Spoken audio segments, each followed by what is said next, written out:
Halo sahabat RTV, apa kabarnya? Masih dalam semangat tahun baru.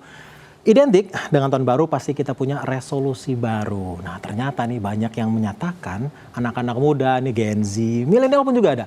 Bahwa mereka harapannya pengen lebih go green di tahun ini. Nah karena salah satu yang dikaitkan adalah tentang pemanasan global. Tapi nggak cuman mereka aja yang mengerti. Masih banyak yang masih belum tersampaikan sebenarnya. Apa sih sebenarnya pemanasan global ini? Apakah cuman sekedar es di kutub utara dan selatan yang mencair atau apa? Ada nggak sih sebenarnya efeknya? Ini yang susah kita tangkep ya, karena kan banyak yang berpikiran bahwa global warming, aduh ribet ngapain sih mendingan ngurusin hidup kita. Ini berhubungan dengan kehidupan kita loh. Nah biar mudah, biar jelas bisa tersampaikan dengan bahasa yang membumi. Nah saya udah mengundang salah satu nih, anak muda namanya adalah Aufar Satria. Ini dari Society Renewable Energy. Nah dia bakal ngejelasin nih, seperti apa sebenarnya global warming dan dampaknya kehidupan kita. Lebih simpel, ini deh, kita panggilkan Aufar. Halo Far. Siang Mas Topan. Siang, apa kabarnya? Baik. Baik. Far, umur baru 26, tapi banyak yang bilang, ini ngerti banget nih soal global warming. Enggak Mas, enggak, biasa aja. Oh biasa aja? Biasa aja. Nah, tapi sebenarnya, coba ya kalau dalam bahasa anak muda ya, dengan bahasa kamu yang masih 26 tahun, apa sih sebenarnya global warming itu? Dan sebenarnya apa yang membuat Gen Z itu nggak relate dengan hal ini? Mungkin aku startnya dari definisi seriusnya dulu ya. Karena kan sebenarnya salah satu barrier untuk mengerti itu juga orang takut go down to the science gitu. Sebenarnya science ini kan science gitu. Jadi definisinya adalah simple, kenaikan suhu rata bumi gitu kan, global warming ya. Betul. Suhu rata bumi yang sekarang itu udah naik ya dari 1850 sekitar 1 derajat Celcius. Dari tahun 1850? Ya, jadi pre-industrial itu kondisi di mana kita nggak banyak kegiatan-kegiatan ekonomi yang banyak gitu. Kayak misalkan transportasi belum banyak, kegiatan industri belum banyak, itu diukur naik 1 derajat. Nah, tapi pasti kita bingung kan, kenapa 1 derajat udah kok orang bingung udah banget kayak kebakaran jenggot gitu. Dan ini tuh efeknya itu katastrofik. Jadi udah diteliti 1 derajat itu menyebabkan bencana alam, ya kan? Bencana alam, banyak banjir, longsor dan lain-lain. Yang kalau saya ngomong angka gitu ya, COVID kemarin kita udah ketar-ketir gitu kan. Betul. Nah, kalau misalnya kita biarin nih global warming, jadi suhunya naik terus rata. 1 derajat terus ya. Gitu ya. Itu di tahun 2050 itu kematian per tahunnya karena global warming ini bisa 6 kali dari COVID. 6 kali? 6 kali. COVID aja kemarin setahun udah pusing berapa juta ya? Iya. Dan di 2100 kalau misalkan kita nggak ngapa-ngapain juga bisa 10 kali per tahun. Jadi ini penting banget dan ini science based gitu. Udah diukur, semua udah tahu dan ada satu lembaga namanya IPCC, itu global. Dia bilang kita tuh harus stop di 1.5 degrees kenaikannya. Oke, ini sudah satu nih. Itu satu nih ya, 1.5. Itu kan dikit lagi kan. Nah, makanya sekarang satu dunia kita udah go towards meminimalisir efek penyebab dari global warming ini, yaitu emisi gas rumah kaca gitu. Nah, gas rumah kaca ini bahasanya kan mungkin karena di bahasa Indonesia kan ya. Jadi orang banyak berpikir, oh Jakarta banyak gedung pakai kaca. Jadi gimana coba dijelaskan dalam bahasa yang simpel ya, bukan bahasa ilmuwan ataupun bahasa orang-orang kimia dan kawan-kawan. Itu apa sih sebenarnya? Jadi gas rumah kaca itu adalah beberapa gas yang menyebabkan kenaikan suhu bumi lah, istilahnya gitu. Nah, gas ini diemisikan karena semua kegiatan ekonomi kita. Jadi ada beberapa segmen lah. Yang pertama paling kelihatan gitu ya, walaupun nggak paling gede, transportasi. Kan kita kan pakai mobil. Itu udah kelihatan jelas, ada knalpot, ada CO2, dan emisi-emisi lainnya ke atmosfer gitu kan. Terus kegiatan-kegiatan yang kita nggak langsung lihat, kayak misalnya manufacturing, kita bikin baju gitu kan, bikin ini kaca, bikin beton, semua itu tuh menghasilkan emisi juga gitu kan. Itu misalkan contoh kedua ya, dan itu paling gede di dunia, 31%. Penyumbang pertama berarti? Iya, nomor 1 di dunia gitu kan. Terus listrik, kita sehari-hari pakai energi, bangun tidur, nyalain lampu pakai listrik, ya kan. Mandi pakai air panas, pakai heat pump, listrik juga. Jadi listrik, gimana kita cara dapetin listrik juga sangat besar. Itu nomor 2, sekitar 27%. Apalagi Indonesia kayaknya 70% pembangkit listriknya pakai batu bara ya? Betul, lah itu emisi tinggi sekali gitu kan. Nah ini sekarang berhubungan juga dengan renewable energy gitu kan. Tapi itu nomor 2. Terus kita bisa lihat agrikultur, kita negara agrikultur kan, kita banyak kegiatan-kegiatan agrikultur, itu juga besar banget. Kalau misalkan Topan tahu gitu, misalkan banyak yang ngomongin mengenai, cattle, sapi, itu juga sangat berkontribusi karena mereka punya emisi dari katanya kotoran sapi, bahkan itu jadi metana kan. Burp sapi bahkan itu jadi metan jadi gas rumah kaca juga. Jadi seluruh kegiatan kita lihat aja sehari-hari kita ngapain, semua itu sebenarnya beremisi. Nah sekarang misinya di dunia ini adalah gimana cara kita kan nggak mau kan balik ke zaman batu. Betul. Masa kita nggak pakai apa-apa, nggak pakai mobil karena takut global warming gitu kan? Nggak bisa kan. Jadi gimana caranya kita ganti prosesnya menjadi proses yang nggak beremisi. Sebenarnya sesimpel itu aja. Apa dong? Nah itu banyak. Jadi kayak misalkan saya start dari listrik deh ya. Okay. Listrik kan sekarang misalkan banyak PLTU, batu bara atau gas. Itu beremisi tinggi. Gimana caranya kita cari sumber energi yang nggak beremisi? Gitu kan. Misalkan dari solar, dari cahaya matahari yang renewable, dari wind, dari angin, dari geothermal, panas bumi, dari hidro, aliran air. Itu banyak banget sumber-sumber. Dan di Indonesia terutama kita potensi sangat besar gitu. Oke. Kalau Aufar ngelihat sebenarnya pengganti atau renewable energi yang paling make sense untuk dibuat, kalau tadi dibilang PLTU ya, pengganti PLTU apa sih yang paling make sense untuk di Indonesia? Sebenarnya Indonesia potensinya besar banget, Topan. Jadi dari semua teknologi itu tuh ada, gitu kan. Tapi balik lagi ini mungkin agak teknikal dikit, cuman saya simpelin dikit bahwa tiap energi itu beda-beda jenisnya, karakteristiknya. Kalau PLTU itu kan bener-bener namanya base load, jadi dia gampang di reliable, jadi dia reliable banget. Karena kan dia bakar terus kan, betul. Listriknya ada terus. Nah, gantinya itu renewable, itu tricky. Karena renewable itu ada yang intermittent, ada yang nggak selalu ada. Kayak misalkan cahaya matahari kan siang aja. Siang aja. Nah, itu gimana caranya kita memitigasi itu? Terus juga angin kan juga nggak cepat itu terus. Ya, kalau lagi bagus aja angin kan? Benar, lagi bagus. Nah, ada beberapa teknologi seperti misalnya geothermal yang memang reliable banget, cuman ada minusnya juga. Dan gimana caranya itu, Indonesia tuh punya semua, Indonesia. Potensi kita itu 442 gigawatt. Gigawatt di dunia itu renewable itu 2.000 sampai 3.000. Jadi bayangin itu gede banget. Seperlimanya bisa dari Indonesia gitu. Di Indonesia. Jadi gimana caranya kita mix ya dari segala teknologi ini, terus make sure itu tetap reliable, listriknya tetap ada buat masyarakat dan emisinya diminimalisir. Jadi paling nggak bisa menghilangkan, kita kurangin. Kita kurangin pelan-pelan gitu kan. Karena kan semuanya juga udah berinvestasi, jadi memang sebenarnya ini tricky banget juga. Berarti ini berhubungan dengan roadmap-nya pemerintah dong, bahwa ada rencana untuk net zero emisi di 2050. Betul.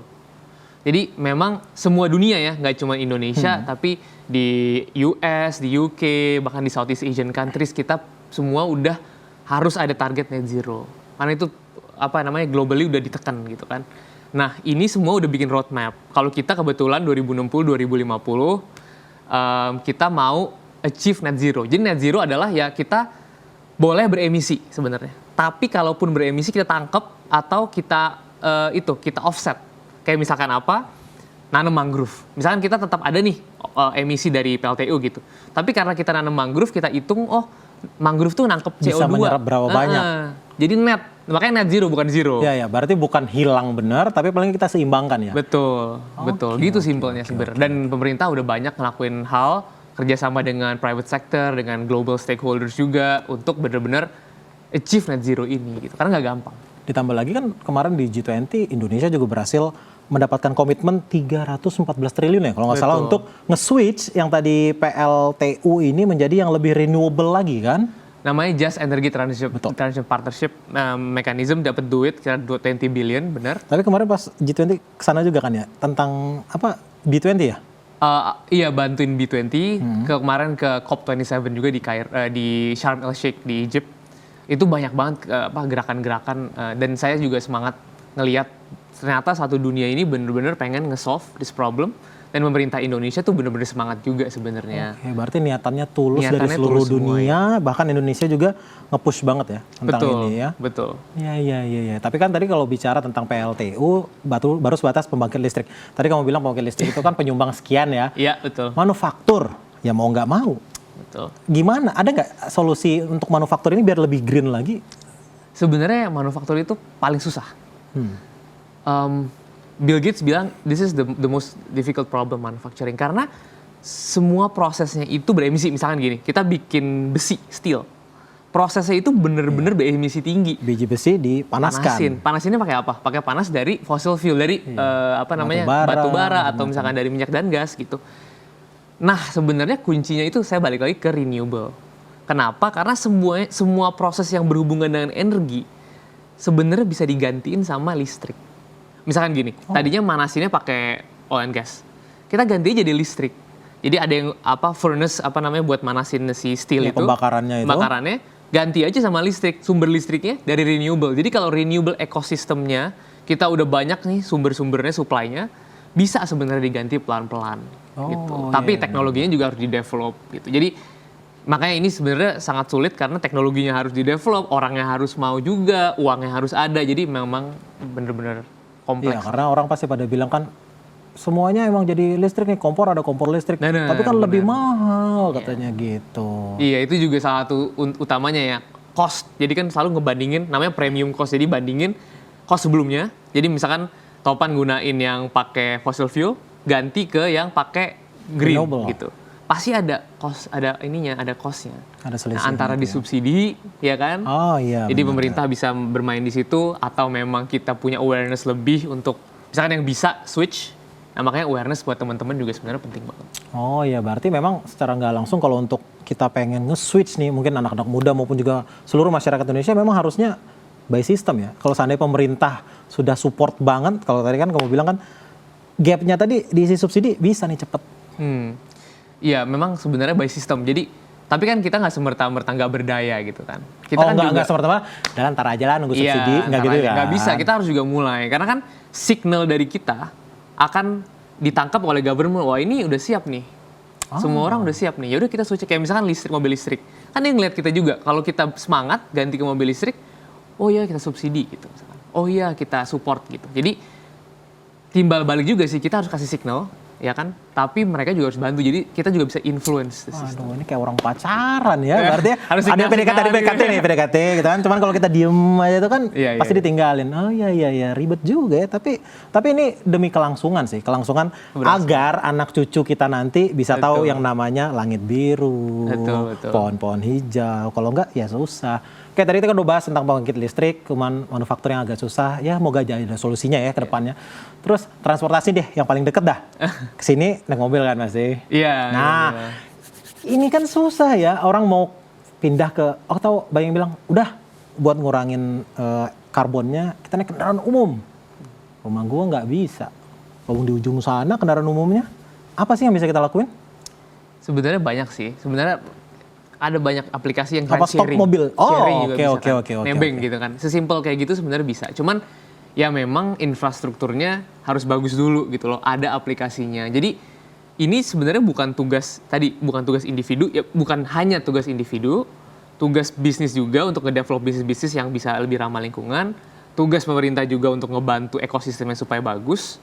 Jadi tugas semua orang ini sering banget di G20, di COP selalu bilang this is not bukan problem buat satu ekosistem aja, tapi buat semuanya. Buat kita juga harus berkontribusi, pemerintah juga harus. Jadi memang nggak bisa satu sistem aja gitu. Oh ya, gue pernah baca ya, ada negara yang berhasil menekan emisinya, itu lewat mencampur bahan bakarnya dengan etanol, bioetanol. Sebagai yang mengerti tentang renewable energy, gimana tanggapannya tentang Brazil ini?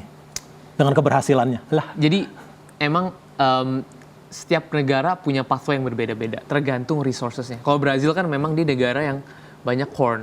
Betul, jadi memang tebunya banyak. Jadi bisa dibuat bioetanol. Kita sebenarnya juga punya potensi ke biomasa. Kita punya banyak waste dari misalkan palm oil, dari misalkan banyak kegiatan ekonomi lainnya yang berkegiatan dengan agrikultur. Bisa juga jadi feedstock untuk renewable energy atau untuk energi bersih sebenarnya. Ini pemerintah juga lagi mencanangkan salah satu levernya adalah PLTU itu sebenarnya feedstocknya kan batu bara ya. Bisa pelan-pelan diganti sama pellet dari biomasa sebenarnya.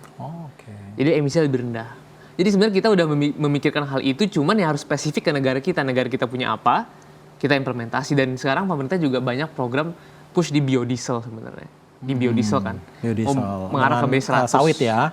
Iya, dengan sawit, terus juga misalkan dengan waste yang ada.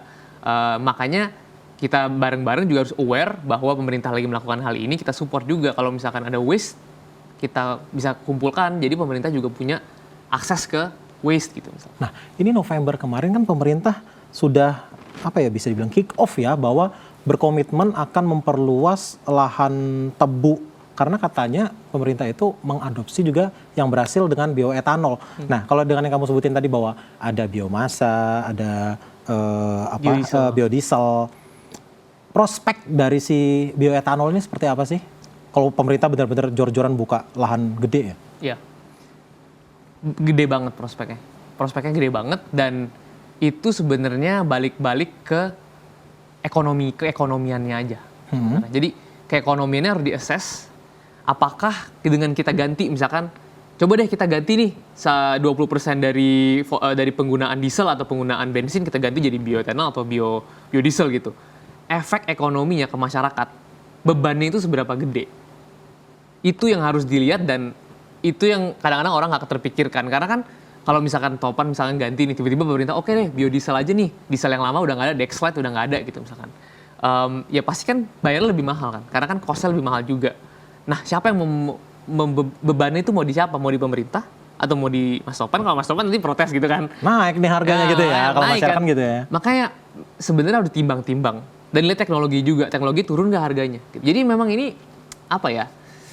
tricky juga sih, makanya pentingnya kerjasama sama global stakeholders, karena sebenarnya mereka tuh punya uang sebenarnya untuk ngebantuin transisi. Ini kan transisi nih namanya, transisi. Jadi mereka banyak ada uang bisa kasih ke kita untuk misal subsidi atau untuk misal ngedevelop teknologi tertentu supaya costnya lebih rendah, supaya Topan nggak perlu bayar lebih mahal. Jadi gitu sebenarnya. Dengan pencampuran bioetanol, kita ambil lah bioetanol tadi, dengan etanol dicampur dengan bensin, ini kan berarti komposisinya bensinnya akan berkurang ya. Barang-barang konsumsi bensin di Indonesia akan berkurang. Berarti dampaknya positif dong dengan impor-impor kita? Dampaknya tapi kan bisa ke masyarakatnya juga, dalam artian masyarakat yang butuh beli bensin jadi nggak bisa beli bensin dengan supply yang sebanyak itu, dan harganya kan pasti naik. Tapi kan harus ngeliat juga globally market dari si oil ini seberapa gitu. Kalau kita mau ekspor ada nggak market? Jadi memang harus dilihat lebih lanjut lagi sih, jauh sih. Tapi kalau ngelihat prospek ke depannya secara global ya, kan lu yang udah ketemu di G20, di COP27 juga ketemu, seberapa besar sih pemerintah di negara-negara luar sana yang menggunakan entah biodiesel atau bioetanol sendiri di luar sana? Banyak gak sih? Banyak, dan itu tergantung dari tadi apakah negaranya itu punya ekosistem si tumbuhannya itu ya, atau enggak. Kalau misalkan kayak di negara-negara kayak UK gitu ya, mereka nggak terlalu main di situ. Jadi memang tergantung banget sih sama negaranya. Tapi in general mereka udah punya pathway masing-masing. Jadi different country has different pathway, itu udah pasti. Ada yang fokus di geothermal, kayak misalkan kita Jepang, US tuh fokus di geothermal, ada yang fokusnya di solar, ada fokus yang di angin, jadi memang beda-beda sih. Tapi kalau untuk yang sudah menerapkan nih dengan bioetanol, biodiesel, bioetanol lah paling nggak, karena kan paling banyak yang kita gunakan sehari-hari kan pasti bensin kan. Nah dengan bioetanol ini di negara-negara itu banyak yang signifikan nggak sih emisinya berkurang? Pasti signifikan, dan mereka menginsentif. Jadi bisa ada insentifnya. Jadi kalau pakai bioetanol bisa dapat kredit gitu misalkan. Jadi misalkan kalau Topan beli bioetanol atau biodiesel dibandingkan dari beli yang biasa, dapat kredit nih. Nanti kreditnya bisa ditukar. Dapat poin gitu ya. Poinnya. Jadi kayak gitu-gitu sistem-sistem seperti itu memang dicanangkan supaya orang ada tergerak gitu untuk beli, dan itu successful sih. Makanya kita juga banyak benchmarking ngelihat ke negara-negara lain sebenarnya mereka udah ngapain. Oke, dan dengan kita bisa menurunkan emisi kan berarti kesehatan naik dong, lebih bagus dong kesehatan di negara itu. Jadi subsidi pemerintah yang ke kesehatan bisa berkurang kan? Betul, ada economic multiplier. Ya, berarti bisa di switch ya subsidi tadi larinya ke subsidi bioetanol bisa ya? Bisa. Oke. Tapi kan impactnya juga ke existing infrastruktur yang menjawab permasalahan-permasalahan. Misalkan kalau misalnya ganti PLTU ke renewable, harus dipikirin dong PLTU-nya mau dikemanain nih. Oke. Yang kerja di situ mau gimana nih? Kan nggak bisa semerta-merta udah tutup aja terus ganti. Nggak bisa, kita harus transisi, pikirin nih PLTU mau diapain. Kalau mau close early, gimana caranya untuk mengkompensasi si bisnis yang udah mengeluarkan duit sebanyak itu harus dipikirin. Jadi makanya ini very tough isunya. Panjang tapi bisa lah Indonesia ya. Dan satu yang mau saya sampaikan sebenarnya kan dari segi bisnis dan government ya susah ya. Tapi dari segi kita saya tekanin lagi bahwa kan kita kan customer. Kita bisa kasih signal again. Kayak misalkan tadi agrikultur kan gede tuh. Di dunia ini 19% emisi dari agrikultur. Dan itu kebanyakan dari meat based gitu kan, dari sapi. Kan udah banyak sekarang burgerins gitu misalkan. Oh, oke. Atau kayak ada plant based meat. Kan sebenarnya kita kan yang jadi consumer. Kalau kita kasih signal, kita mau nih beli burgerins, beli apa. Nanti ada burgerins baru, pemerintah jadi lebih semangat berinvestasi di situ kan jadinya kan nge-influence itu. Jadi kita tuh berdaya juga sebenarnya gitu. Apa sih yang bisa dilakukan oleh Gen Z ataupun juga millennials? Kan tadi lo bilang kita bisa menginfluence caranya. Selain tadi berarti bisa bilang vegetarian dong. Bisa, jadi kita lihatlah dari segi semua kegiatan ekonomi kita lihat nih, kita beremisi di mana aja sih yang paling gede gitu.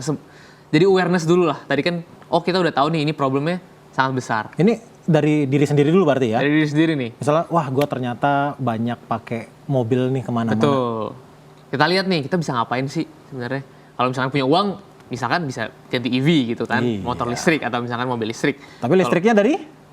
Nah, ya, maksudnya harus dipikirkan the full value chain gitu ya. Nggak cuma lu berubah doang, tapi efek yang lu berubah, konsumsi listrik jadi makin banyak, batu bara yang dibakar makin banyak, nggak net dong. Betul, makanya harus juga nge-push buat renewable energy juga itu. Jadi kita lihatlah kegiatan kita sehari-hari, beli baju gitu misalnya. Kalau beli baju secukupnya aja. Kalau misalkan kita beli baju terlalu banyak kan manufakturnya naik lagi gitu. Jadi kita sebagai demand center juga punya andil gitu loh. Dan kalau bareng-bareng pasti gede efeknya. Tapi kalau sendiri, misalnya kalau kecil-kecil kan memang kecil, nggak kerasa gitu ya. Masa stopan sendiri ganti baju 1 atau 2 kan nggak kerasa kan. Tapi kalau bareng-bareng dan efeknya ini kan kayak api gitu ya, nyebar. Betul. Kalau misalnya satu udah jadi tren lah. Kan sekarang kan udah trend based kan. Kalau udah ada tren, nyebar, pasti lebih powerful. Itu yang dari kitanya. Tapi kalau kita ngelihat ya sebenarnya, ya mungkin gua ngelihatnya ya, kayaknya kok beberapa tahun belakangan ini gencar banget nih dilakukan, terutama pemerintah ya, mengenalkan kita dengan mobil elektrik, mengenalkan yang lain-lain. Kalau lo ngeliat, kenapa sih bisa cuman dalam kayak 5 tahun belakangan kayaknya ya? Telat banget gak sih? Jadi itu sebenarnya ini analogi ya. Ada yang namanya di global warming dan climate change itu namanya leaping frog syndrome. Jadi kalau misalkan Mas Sopan ngadepin masalah yang efeknya langsung kerasa, itu Mas langsung kerasa, aduh ini masalah nih. Gitu. Jadi kalau misalkan ada air boiling gitu ya, ada kodok dimasukin. Nah, kodok kayak ini tuh nggak lompat sampai dia udah mau mati gitu. Jadi itu tuh kayak gitu. Jadi ini kita tuh late respon gitu late jadinya. Respon sebenarnya late respon, dan ini karena itu efek dari kenaikan global warming itu kan pelan-pelan dan eksponensial. Jadi sekarang misalkan naiknya dalam 100 tahun terakhir 1 derajat, dalam 100 tahun berikutnya tuh nggak 1 derajat, bisa 5. Tiba-tiba langsung eksponensial. Double bahkan lebih ya. Dan kematiannya bisa tiba-tiba, wah kok ini udah gede banget ya. Kayak COVID kemarin kan juga sebenarnya kan agak ada ketelatan gitu kan. Takutnya mirip seperti COVID kemarin yang lebih parah, nggak bisa di reverse. Kalau COVID kan bisa disuntik vaksin. Kalau ini nggak bisa. Kalau udah di atmosfer itu nyangkutnya emisi itu dari ribuan tahun. Oke. Jadi nggak bisa. Nggak bakal tembus nggak ada tuh medicine lah, nggak ada medicine. Jadi orang udah kaget tiba-tiba loh. Nggak kaget sih sebenarnya, tapi banyak orang yang tiba-tiba sadar loh, kok ini udah seperti ini. Makanya gencar-gencaran semuanya. Dan ini kebut-kebutan juga sama kegiatan ekonomi kita, kepentingan bisnis dan lain-lain. Jadi kebut-kebutan sekarang sih sebenarnya. Tapi untungnya pemerintah juga nge-push terus ya untuk adanya penerapan ini kan. Dan untungnya ini nggak cuma problem tapi juga business opportunity. Karena kan by switching the teknologi sebenarnya ada juga opportunity bisnis. Misalkan jadi bisnis solar panel, jadi bisnis ini. Jadi ini opportunity juga buat teman-teman sekalian. Jangan terlalu sedih juga, tapi ini opportunity gitu. Wah iya. Wah ini kalau kita ngeliat yang sudah sekarang ini upaya yang dilakukan, terutama dari Pak Jokowi ya, nge-push banget kan, kayak kita lihat promosinya juga bagus-bagus. Bisa nggak sih kalau kita bilang Pak Jokowi itu dengan concern-nya terhadap renewable energy ini jadi bapak renewable energy kali ya? Bisa, jadi memang dia semangat banget dan saya lihat program-programnya juga align sekali dengan net zero dan lain-lain. dan Kementerian SDM dan Kementerian KLHK memang sangat gencar juga sih. Jadi memang ini sangat bagus lah. Dan tadi kenapa nggak cuma SDM kan energi ya, KLHK lingkungan. Karena kalau kita emisi sebenarnya di Indonesia paling gede itu dari sektor agrikultur dan perhutanan. Karena kan kita forestnya banyak banget ya. Kita ada peatland, ada mangrove, itu tuh banyak ditebangin dan jadinya yang tadinya kita bisa nangkep emisi, kan pohon kan nangkep emisi, jadinya nggak bisa. Nah itu problem. 70% kira-kira kita sebenarnya dari situ kontribusinya. Beda lah sama negara lain. Jadi yes, power and electricity is important, tapi sebenarnya paling gede itu forestry sebenarnya. Jadi gimana cara kita mengelola forestry, bikin carbon sink. Jadi carbon sink itu adalah tumbuhan yang bisa nge-capture karbonnya, dan kita itu punya lahan yang bagus gitu untuk melakukan itu, punya peatland, punya mangrove dan lain-lain, kita harus optimalin banget. Makanya KLHK juga perannya penting banget. Pantas Pak Jokowi kemarin di G20 ngajak nanam mangrove ya. Iya betul, itu karena bagus. Tapi itu kode sangat kuat sekali ya bahwa ke dunia, yalah bareng-bareng deh kalau agak ribet yang lain jadi net kan dengan nanam mangrove bersama-sama, yang karbon tetap jalan tapi ini disedot juga. Betul. Harus net, yang penting net. Pokoknya sekarang incarannya net, mau change pokoknya net dulu yang pasti ya. Oke, kalau ada pesan nggak Alvar buat generasi muda Gen Z maupun juga buat pemerintah, apa nih kedepannya harapannya? Kalau saya sih harapannya langsung sekarang KWR 4. Lebih ke raising awareness dulu sih. Karena yang pertama harus orang tangkep itu adalah ngerti dulu nih bahwa this is a very tough problem to solve, this is a big problem, bahkan problem terbesar di era kita sekarang gitu kan. Kita sebagai anak-anak muda terutama yang akan jadi pemimpin ke depannya, kita harus ngerti dulu. Karena di semua kegiatan ekonomi pasti ada emisi gitu kan. Dan gimana caranya dengan awareness ini kita take action. Kita udah tahu nih emisinya kayak gini, cara untuk solusi-solusinya seperti ini. Pas kita jadi leader, pas kita jadi memegang kepentingan, kita harus take actionnya gitu. Jadi awareness dulu lah, kita sebarin lah berbagai informasi-informasi mengenai climate change ini yang faktual gitu ya, yang science based, dan kita pelan-pelan bergiring bareng gitu, pemerintah juga.